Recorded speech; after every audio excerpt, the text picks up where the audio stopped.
My name is Grace. I'm a housewife.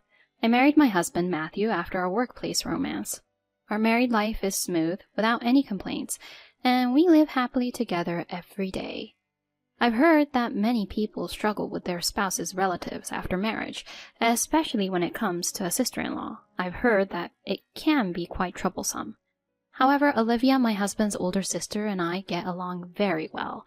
We used to go shopping and travel together frequently.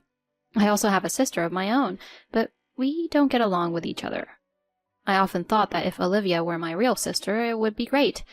However, one year, Olivia fell ill and passed away. The day I received the news, I was so sad that I couldn't eat. I couldn't stop crying until the day of the funeral.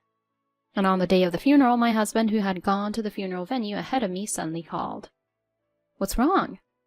When I picked up the phone, "Absolutely do not come to the funeral venue.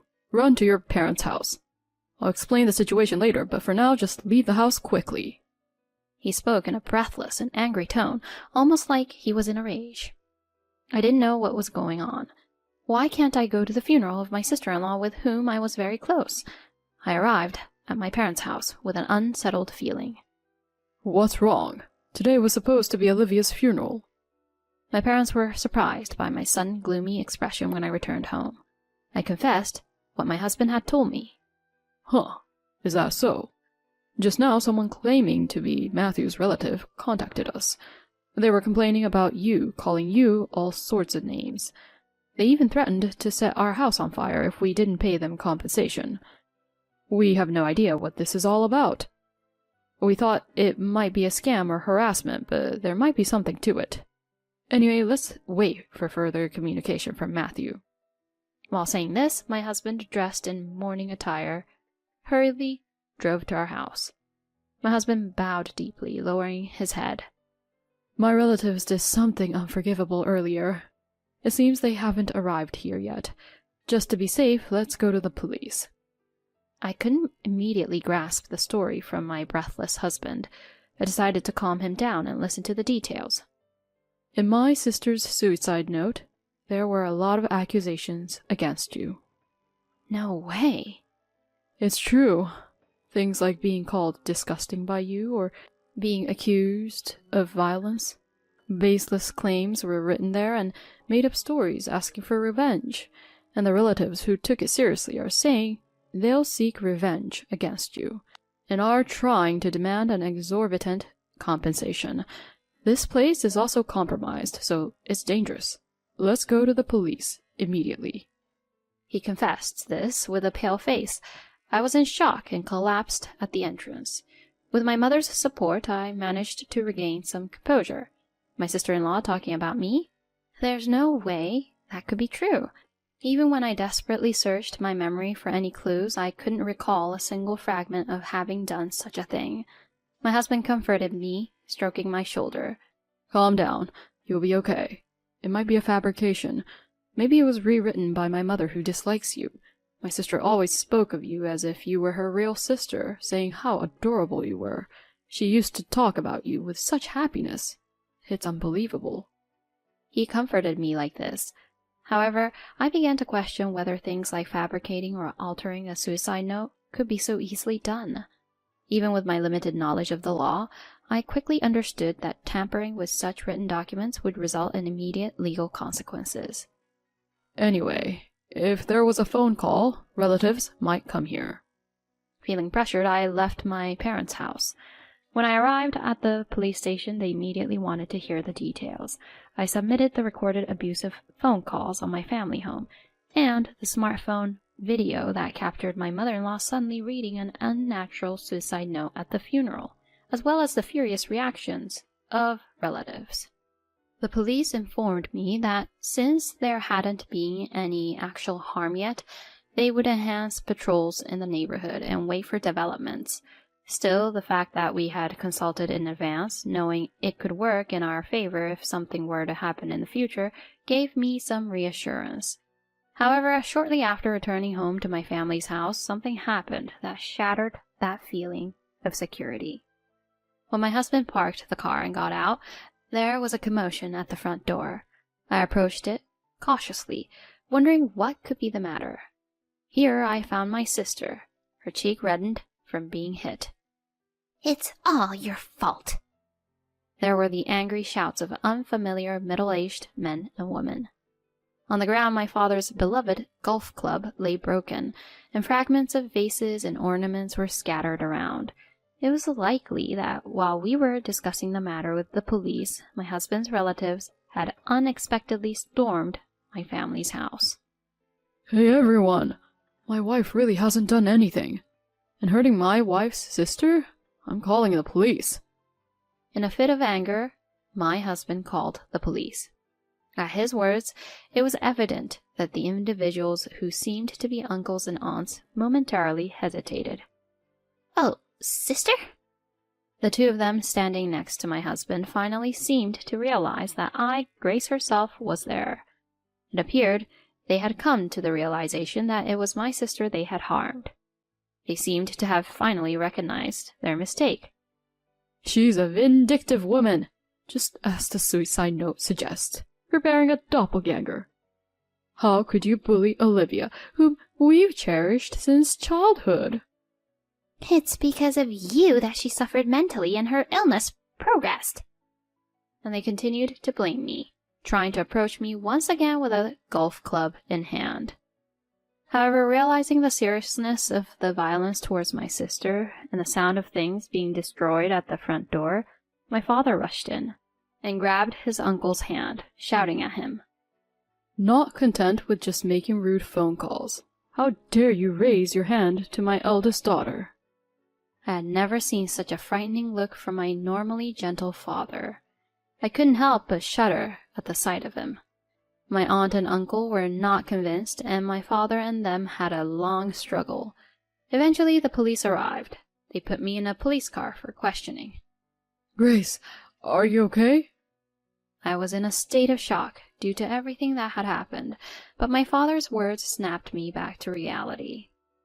"Sis, I'm sorry, it's my fault." I rushed to my injured sister to apologize. My father, too, lost all the momentum he had earlier. I'm sorry I couldn't protect you, even before you got married, he said, feeling downcast, as my mother brought him an ice pack. He was trying to cool my sister's cheek down. My sister took it from him and applied it herself. "Huh? It's not your fault, you know. You might be playing in quiet, but you got along just fine with our late sister, who was so serious. This is assault, isn't it? And we can get money from those uncles earlier. It's a win." Elizabeth is saying this. My sister always has this kind of nonchalant attitude, even in situations like this. She should be upset and angry about being attacked for something she didn't do, but this time I feel like she's pretending to be calm to protect me, and I appreciate that. And watching how she was after I got married, I truly appreciated that she believed me when I was falsely accused. That's why I couldn't forgive my husband's uncle and aunt for causing pain to such a sister of mine and for their violent actions. That night my husband said to me, I'll gather evidence. You stay here.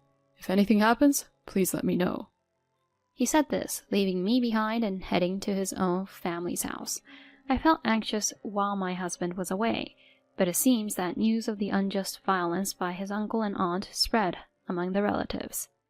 After that, no more relatives came to my family's house.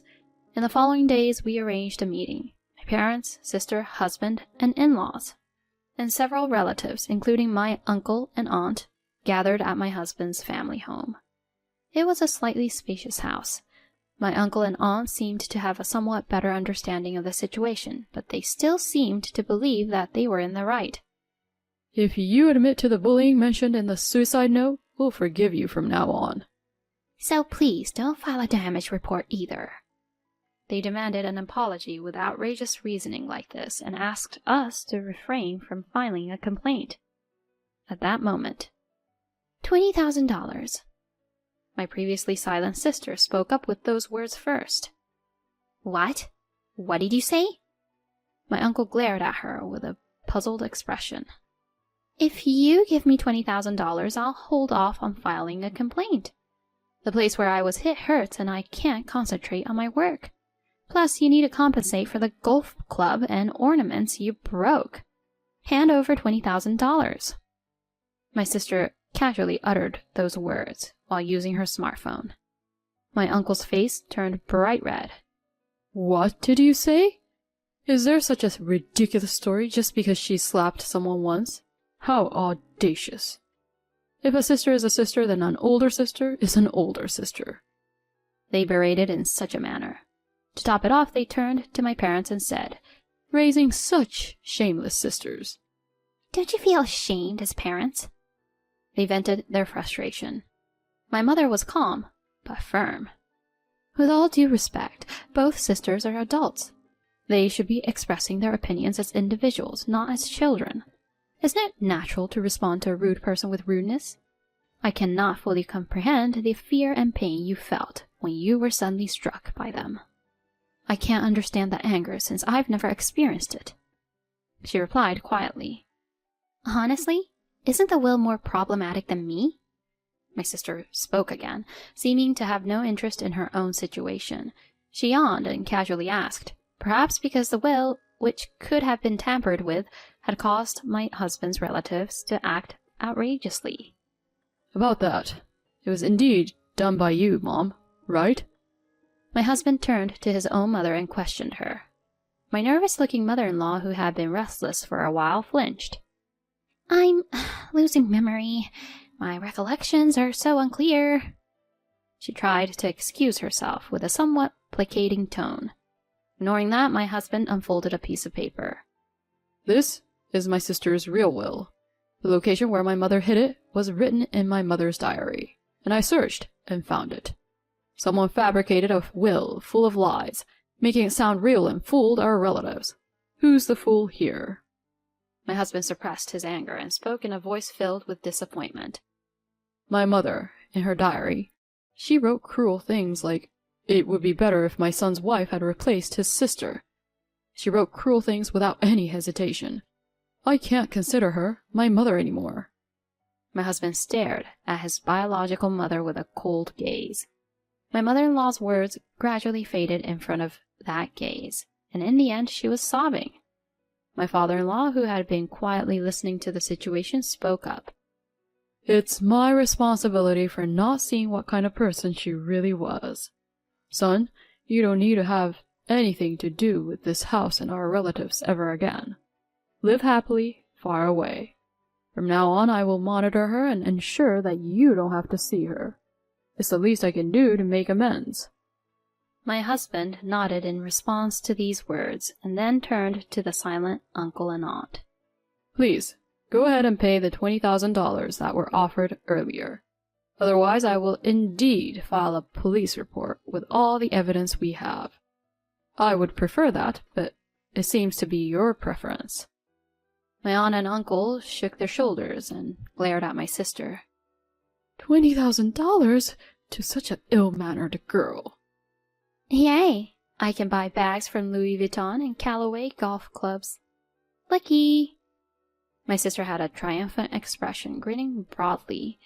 Although I disliked some aspects of my sister's personality, this time I felt that her happiness wasn't just innocent joy. Our father's cherished golf club had been broken, our mother's carefully arranged vase was shattered, and I had been unjustly dragged into this absurd trouble. As a family of three, we were left stunned, and it seemed like she intentionally used rude language without any concern for our feelings. Despite the scene, my mother-in-law clung to my husband's legs, crying. You're all I have left. Only you, my beloved son. However, my husband's heart remained firmly closed. So does my sister not matter at all to you? The will was switched, wasn't it? That's right, isn't it? No, no, no. Listen to your mother. Can we please stop this already? How much more of an ugly person can you be? My father-in-law, still trying to assert his point, delivered a stern reprimand to my mother-in-law. I can't stand this anymore. Let's all go. Okay, let's leave the discussion about money for another day. Goodbye. My sister rose swiftly, seemingly scornful of our mother-in-law, and walked past the confused relatives who had discovered my mother-in-law's lies. With a confident stride, she headed for the front door. My parents followed her, and my husband, taking my bewildered hand, led me out of the house. At that moment, my husband said, "Even though she's like that now, she used to be a normal mother back in the day. When we came home from school, she used to give snacks to me and my sister. I won't return to this house anymore, so I feel a bit lonely." I still remember him smiling a complicated smile. A week later, as my emotions gradually settled, I decided to ask my husband about the real will. "Actually, I had planned to wait until you could smile more freely." Matthew brought out the real document and spread it out. "I love Grace," it began. "I've gone through a tough battle with illness, with frequent hospitalizations. Unlike my mother's feelings for my younger brother, I felt that my mother's concern for me was thinner. My father's kindness was always evident, but Grace, a woman close to my age, was the one who understood me the most. Because Grace has become my emotional support, I can feel every day that I can keep on living, even when it's tough. My parents have significant assets, so I want all my inheritance to go to Grace and Matthew. My mother would likely spend it all quickly, but my father would likely understand. I hope this can be the foundation of your happiness." I couldn't help but hold that will close and cry.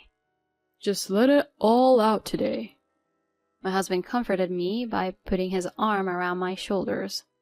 From that day on, I decided to cherish the memory of my sister-in-law and live with a smile. I'll keep her legacy safely stored away until the day I can use it.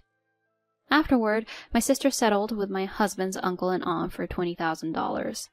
She promptly sent them a photo list of what she had bought as compensation, along with a letter of thanks for the $20,000. It was truly her way of handling things, but perhaps it was not enough to alleviate the pain of the real beating she had endured. On a side note, through this experience, my relationship with my sister improved slightly, and she started inviting me to have meals together more often. As for our in-laws, my mother-in-law suffered a mental breakdown and aged rapidly. She became delusional, often mistaking complete strangers for me. Matthew left because of you. It seems it even turned into a police matter. Despite it being her first offense and her mental state being taken into consideration, my mother-in-law was widely known as a dangerous individual. Despite this, my father-in-law did not abandon her as he had promised, and is taking care of her. We have cut ties with my husband's relatives and are currently living peacefully. When I look back, it was truly a terrifying experience. I do feel sorry for my father-in-law who knew nothing about it, but I still cannot forgive the fact that my mother-in-law trampled on her own daughter's feelings. For the sake of the older sister who prayed for us to live happily, my husband and I aspire to lead a long life together, taking it slowly and peacefully.